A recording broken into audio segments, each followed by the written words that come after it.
Online astro TV வழங்கும் 12வது மாதாந்திர சிறப்பு கருத்தரங்கத்தில் சுகர் நாடி முறையில் எனக்கு பேச வாய்ப்பளித்த சங்க தலைவர் ஐயா, செயலாளர் ஐயா, பொருளாளர் ஐயா மற்றும் இன்று சிறப்பு கருத்தரங்கத்திற்கு வருகை தந்துள்ள அனைத்து ஜோதிட பெருமக்களுக்கும், ஜோதிட நண்பர்களுக்கும், ஆய்வாளர்களுக்கும் சேலத்திலிருந்து கோமதி மகேஷ்குமாரின் சிறந்தாழ்ந்த நமஸ்காரங்களும் வாழ்த்துக்களும்.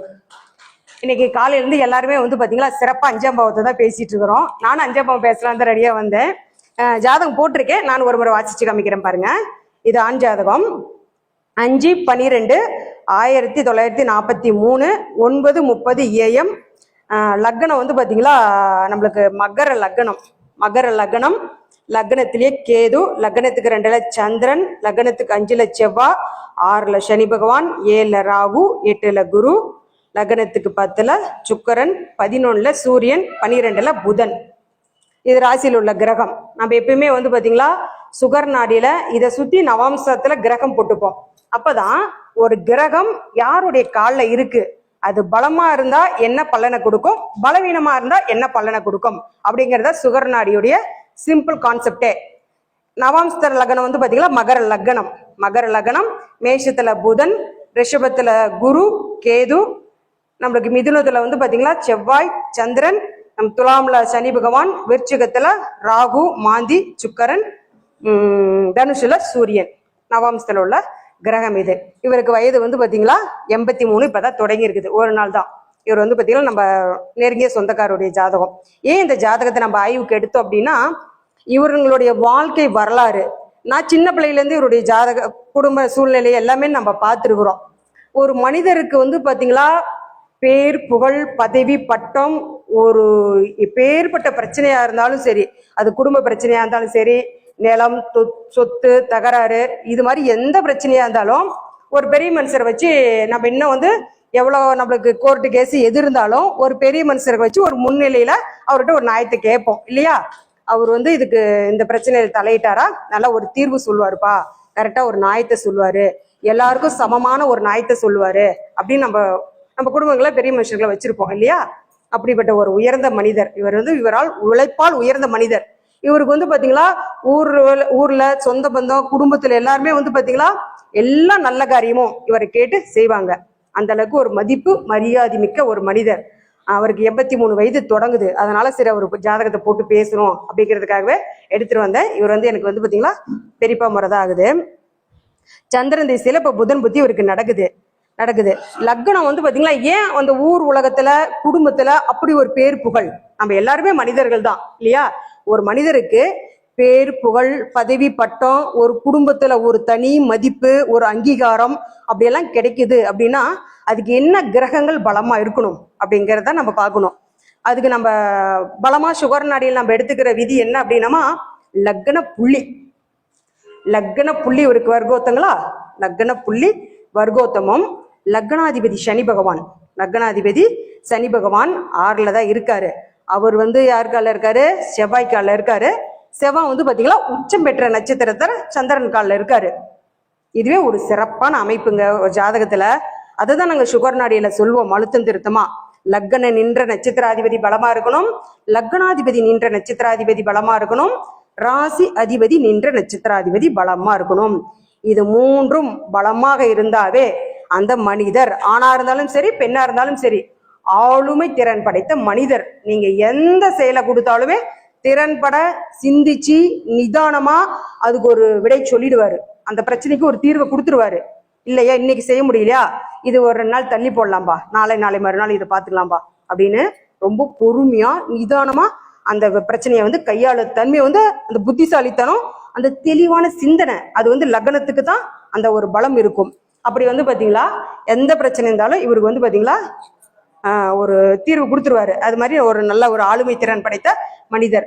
5ஆம் பாவத்தை பத்தி இன்னைக்கு நம்ம காலையிலேருந்து நிறைய பேசணும். ஜோதிடம் புத்திரஸ்தானம், தாய்மாமன், நம்மளுக்கு பார்த்தீங்களா தாத்தன் தகப்பனார் பாட்டனார் செஞ்ச நல்வினையுடைய பயன்கள் எல்லாமே பார்த்தீங்களா 5ஆம் பாவத்துல தான் நம்மளுக்கு நிறைவா இருக்கும். 5ஆம் பாவத்துக்கு பார்த்தீங்களா நம்ம புத்திரஸ்தானத்தை நம்ம முக்கியமா எடுத்தாலும் ஒரு ஜாதகம் நம்ம திருமண பொருத்தங்கள் போடுறப்ப கூட 5ஆம் அதிபதி என்ன பலமா இருக்காரு, என்ன பலவீனமா இருக்கிறாரு, அவர் நின்ற நட்சத்திராதிபதியெல்லாம் என்ன பலன் கொடுத்துருக்குது அப்படிங்கிறத நம்ம பார்ப்போம். 5ஆம் பாவத்துல வந்து பாத்தீங்கன்னா அம்மன், பக்தி, அம்மன், பக்தி, ஆசை, காதல், பூர்வீகம்.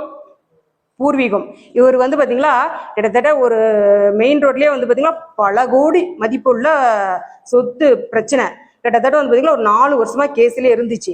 இவர் வந்து மூத்த தாரத்து பையன். இவருடைய அப்பாவுக்கு வந்து 2ஆம் தாரத்துடைய பசங்க 8 பேரு. இவங்க எல்லாமே கேஸ் பார்த்துட்டு இருந்தாங்க. இவர் தலையிட்டு 1 மாசத்துலயே அந்த கேஸ் முடிஞ்சு எல்லாத்துக்குமே சொத்து பணத்தை வந்து பாத்தீங்களா நிறைவா பிரிச்சு கொடுத்தாரு. 2ஆம் தாரத்து மக்களாக இருந்தாலும் அது ஒரு நல்ல மனசு தானே. இவர் தலையிட்டதுக்கு அப்புறம் அந்த பிரச்சனை வந்து பாத்தீங்களா கோர்ட்லயே வந்து 4 மாசத்துல அதுக்கு கொடுத்துட்டாங்க, அப்பீல் கொடுத்துட்டாங்க. அதனுடைய தீர்வு வந்து எல்லாத்துக்குமே வந்து பாத்தீங்கன்னா 2ஆம் தாரத்துடைய பிள்ளைங்களுக்கு கூட பணத்தை வந்து சரிசமமா பிரிச்சு கொடுத்தாரு. அப்படி 4-5 வருஷமா இருந்த கேஸ கூட வந்து பாத்தீங்களா ஒருத்தர் தலையிடுறப்ப அதுக்கு ஒரு விடை கிடைக்குது, ஒரு தீர்வு கிடைக்குது, எல்லாத்துக்கும் பணம் சமமா பிரிக்கப்படுதுங்கிறதால ஒரு சந்தோஷம் தானே. பசங்க 1, மீதி 7 பிள்ளைங்களும் பொட்ட பிள்ளைங்க. அந்த பொட்ட பிள்ளைங்க அத்தனை பேருமே ஒரு காலில் விழுந்து வாழ்த்து வாங்கிட்டு போனாங்க. ஆனா நீங்க தலையிட்டதுக்கு அப்புறம் தான் இந்த பிரச்சனை ஒரு தீர்வுக்கு வந்தது அப்படின்னு சொல்லிட்டு இன்னமும் அவருடைய பெருமையை அந்த அத்தைமார்களால பேசிட்டு இருப்பாங்க. இதெல்லாம் நம்ம நடைமுறையில பாக்குற ஒரு விஷயம் தான். அப்ப அந்த ஜாதகத்திற்கு வந்து என்ன பலம்னா லக்ன புள்ளிக்கு தான் அவ்வளவு பலம். லக்ன புள்ளிக்கு அவ்வளவு பலம். சரி, இதுக்கு வந்து 9ஆம் அதிபதி தொடர்பு இருக்கணும், அந்த பாக்கியம் இருக்கணும் இல்லைங்க. நமக்கு லக்ன புள்ளியை 1, 5, 9 வந்து நம்மளுக்கு பூர்வ புண்ணிய பலன் நம்ம சொல்றோம் இல்லையா. அதுக்கு 9ஆம் அதிபதி இவருக்கு தொடர்பு பாருங்க. 9ஆம் அதிபதி யாரு? புதன். 9ஆம் அதிபதி புதன். புதன் வந்து 12ல இருந்து அவர் வந்து கேது காலில் இருக்காரு. லக்னத்துல கேது வந்து புஷ்கர நாமாம்சம், திருவோணம் 2ஆம் பாதத்துல இருக்கு. அதனாலதான் அப்படி ஒரு அறிவு ஞானம் அவருக்கு. நாங்களாம் ஆணு வியந்து பாப்போம் அவரை. அவர் பேச்சு திறனால வந்து பாத்தீங்களா அப்பாவோட ரொம்ப சிறப்பா பேசுவாரு. எந்த விஷயமா இருந்தாலும் அப்படியே டக் டக் டக்குன்னு எல்லாம் அவர் பேசினா எல்லாருமே எவ்வளவு பெரிய மனிதர்களா இருந்தாலும் சபையில எல்லாருமே அவரை தான் கவனிச்சுட்டு இருக்கணும். அது மாதிரி நல்ல ஒரு ஆளுமை திறன் படைத்த மனிதர். லக்னத்தில் உள்ள கேது புஷ்கர நாமம் செம்புறப்ப அந்த சிந்தனை, அறிவு, ஞானம். அது மாதிரி ஒரு நம்மளுக்கு 5ஆம் பாவத்துல வந்து குலதெய்வம், அம்மன், பக்தி, தான தர்மம், கலைகள் அத்துணையுமே 5ஆம் பாவம் தான். வித்தை, கலைகள், பழமையான கலைகள் எல்லாமே வந்து பாத்தீங்களா 5ஆம் பாவம் தான். நம்மளுக்கு வந்து இவருக்கு 5ஆம் பாவத்துல பாருங்க செவ்வாய் என்றது சந்திரன் கால். செவ்வாய் என்றது சந்திரன் கால். அந்த உச்சம் பெற்ற சந்திரன் கால் வந்து பாத்தீங்களா 2ஆம் பாவத்துல குடும்பஸ்தானத்தில் இருப்பதனாலும் குடும்பமும் சிறப்பா இருக்கும். நம்ம காலையில இருந்து குடும்ப பாவத்தை பத்தி நிறைய பேசணும். 2ஆம் பாவம் தான் குடும்ப அபிவிருத்தி. குடும்பம் வந்து பாத்தீங்களா அபிவிருத்தி. 2ஆம் அதிபதி 7ஆம் அதிபதி நல்லா இருந்தாரு நம்மளை கல்யாணத்தை பண்ணி வைப்பாரு. அந்த ஆணு பொண்ணு சேர்ந்து குடும்பம் நடத்தினா தானே குடும்பம். ஆணு பெண்ணும் சேர்ந்து குடும்பம் நடத்தி குழந்தை குட்டி பெத்துக்கிட்டா தானே 2ஆம் பாவம். அந்த 2ஆம் அதிபதியும் சிறப்பா இருக்கிறப்ப ஆண் பெண் சேர்ந்து குடும்பம் நடத்தி அவங்க மகன் மகள்னு பெத்துக்குவாங்க. அந்த தம்பதியர் வந்து பாத்தீங்களா பொண்ணு ஒண்ணு வேணும், பையன் ஒண்ணு வேணும், பையனுக்கு அப்புறம் பொண்ணு வேணும்னு சொல்லிட்டு ஆசை அன்பா இருந்து பெத்துப்பாங்க. அந்த குழந்தைங்க 2 பேரும் திருமணம் முடிச்சு அவங்களும் குழந்தை பெத்துப்பாங்க, மகன் மகள்னு பெத்துக்குவாங்க. அவங்களும் திருமணம் முடிச்சு அடுத்த தலைமுறைக்கு மகன் மகள்னு பெத்துக்குவாங்க.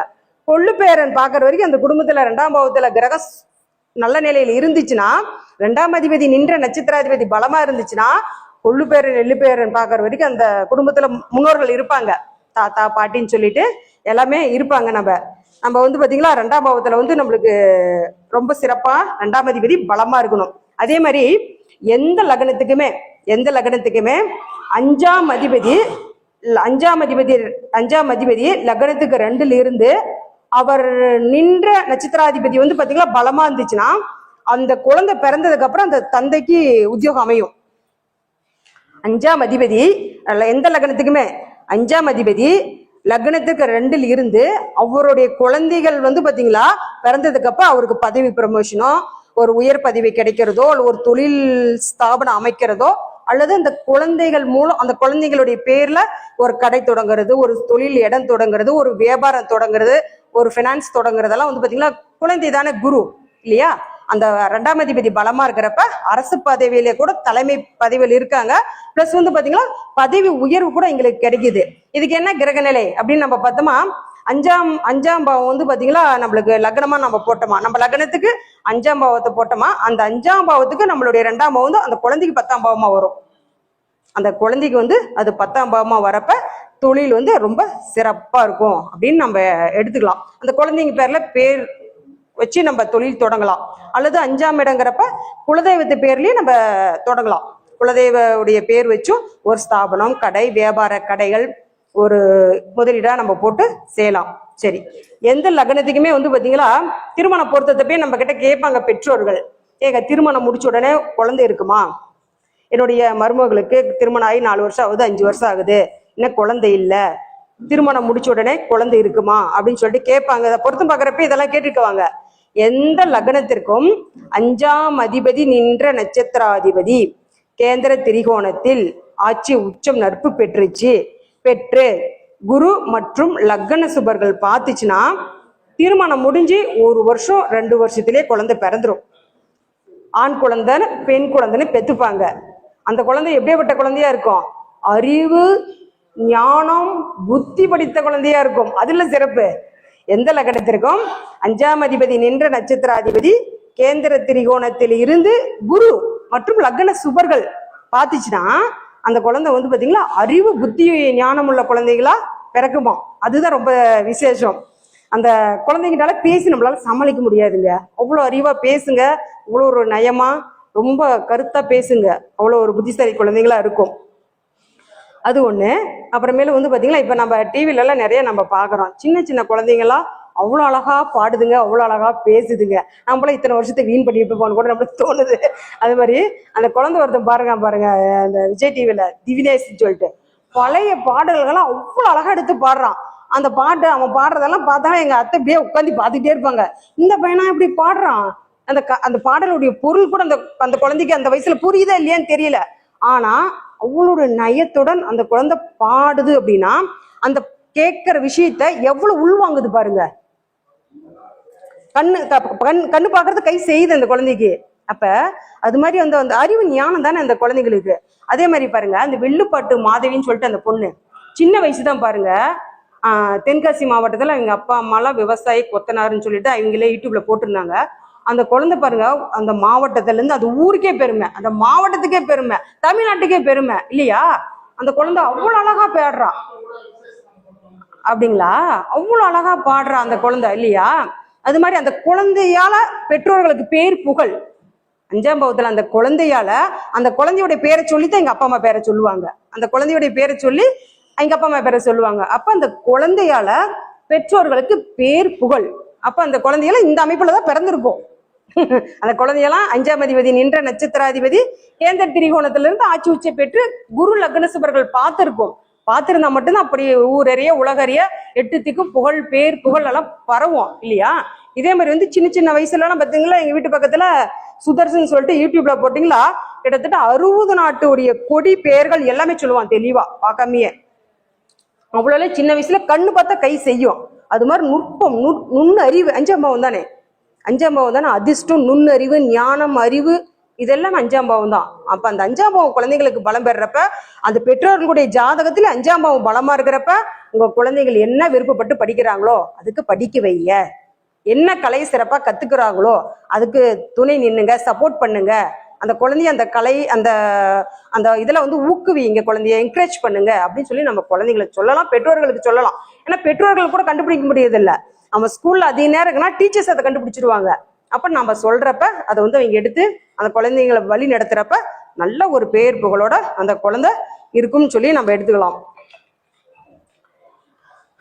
அதே மாதிரி நம்ம வர பொருத்தம் பார்க்கறப்பயே வந்து பாத்தீங்களா, ஒரு ஜாதகத்துல 5ஆம் அதிபதி ஆணுக்கும் பெண்ணுக்கும் பார்த்துக்கணும். நம்ம 3ம் 5ம் வந்து ரொம்ப ரொம்ப முக்கியம். 3ஆம் பாவம் கட்டுச்சுன்னா 5ஆம் பாவம் வேலை செய்யவே செய்யாது. 5ஆம் பாவமும் நல்லா இருக்கணும், அதுக்கு முக்கியமா 3ஆம் பாவமும் நல்லா இருக்கணும். பெண்ணா இருந்தா ருதுவாய் இருக்கணும், ஆணா இருந்தா வீரியஸ்தானம் நல்லா இருக்கணும். இது ரெண்டும் செயல்பட்டுச்சுன்னா 5ஆம் பாவம் ரொம்ப சிறப்பா இருக்கும். இதே வந்து பாத்தீங்களா 3ஆம் அதிபதி நின்ற நட்சத்திராதிபதி, 5ஆம் அதிபதி நின்ற நட்சத்திராதிபதி எல்லாம் 3, 6, 8, 12 மறைஞ்சி பகை, நீசம், அஸ்தங்கம் ஆகி வேதகன் காலு ராகு கேதுக்குடன் 1 டிகிரியில வந்து இப்படியெல்லாம் ராகு கேதுக்கு 6, 8 இருந்துச்சுன்னா உத்தரஸ்தானம் கடும் பாதிப்பை கொடுக்கும்.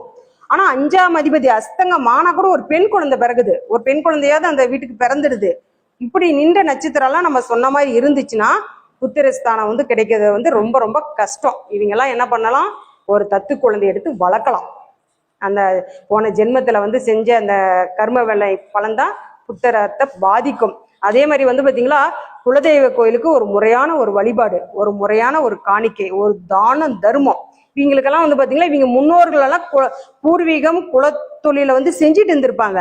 அந்த குலத்தொழில் செய்யாம இவங்க நகர்ந்து வந்தது ஒரு காரணம்.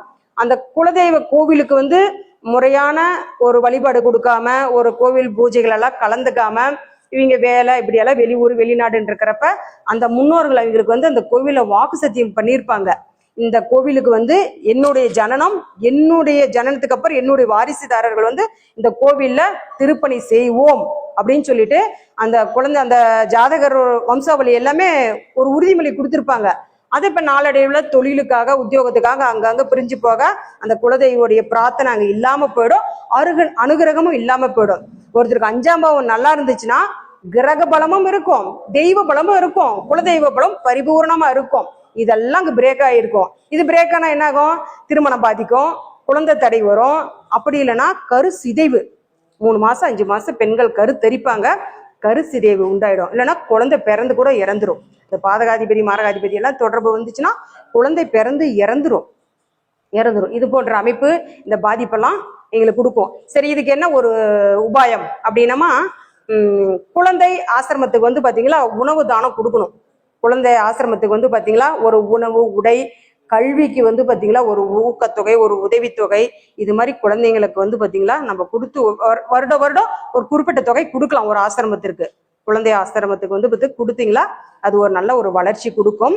அதே மாதிரி பள்ளிக்கூடங்கள்ல வந்து தலைமை ஆசிரியர் இருக்காரு இல்லையா, அவருக்கு வந்து பாத்தீங்களா ஒரு நல்ல வஸ்திரம், பூ, பழம் அவர் கையால கொடுத்து சாஷ்டானமா அவர் காலில் விழுந்து ஆசீர்வாதம் வாங்கலாம். ஏன்னா குரு நிலையில அவர் இருக்காருல்ல, குழந்தைகளுக்கு போதிக்கிறாரு இல்ல, குருடைய பரிபூர்ண கடாட்சம் அவர்கிட்ட இருக்கும். அப்படி நம்ம செய்யறப்ப வந்து பாத்தீங்களா இந்த நிறைய கொஞ்சம் இந்த குறைய வந்து கொஞ்சம் நிறையாக்கிக்கலாம் அப்படின்னு சொல்லி இதுவரை எனக்கு பேச வாய்ப்பளித்த சங்க தலைவர் ஐயா அவர்களுக்கும் செயலாளர் அவர்களுக்கும் மிக்க நன்றி. இன்று வந்து காலையில இருந்து பாத்தீங்கன்னா 5ஆம் பாவம் தான் நிறைய பேசிட்டே இருக்கு. ஆமா, இதை விட்டு யாருமே நம்ம கோமதி அவர்களும் 5ஆம் பாவத்தையும் 5ஆம் பாவத்தில் உள்ள நிறைய குறைகளும் நிறைய பேசுறாங்க. அவங்களுக்கு நன்றி, வணக்கம். தேங்க்யூப்பா. இப்ப நமக்கு மகேஷ் கோமதி அவர்களுக்கு வந்து ரிட்டைர்மெண்ட் வாங்கிட்டாரு.